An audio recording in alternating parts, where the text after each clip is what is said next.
from the left, the notion that it really does not stop, and actually from the right too, that it doesn't stop this too big to fail doctrine. Too big to fail was in effect in 2008, and it took its most specific form when the Federal Reserve, under a section of the law, Section 13.3, lent money to AIG because it couldn't pay its debts.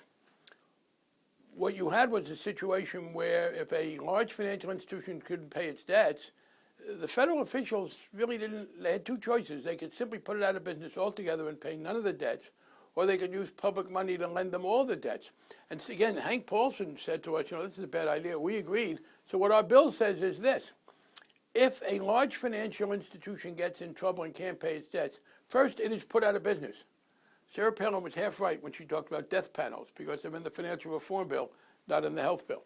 The institution would have to be put out of business. After it is put out of business, the Secretary of the Treasury may, if he decides it's necessary to avoid chaos, pay some of the debts, only some. We always do that when a bank fails. You wind it down in the cheapest way possible, but you may have to do something. But every penny that is spent under the law, he automatically is required to recover from large financial institutions. So no institution will continue. And in fact, the statutory power the Federal Reserve used to give money to AIG, we abolished that in the financial reform bill. They can't do that anymore. Now, some critics have said, oh, well, but if it gets bad enough, they'll ignore the law.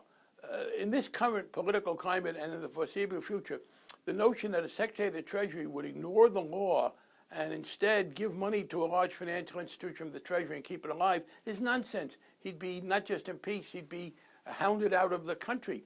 So, again, it's too big to fail. It's very clear. If this were now, if AIG were to be in that trouble now, it would first be abolished. The shareholders would be wiped out. The CEO and the other officers fired. The boards of directors dissolved. It would be taken over by the Federal Deposit Insurance Corporation, which is our entity for dissolving failed institutions.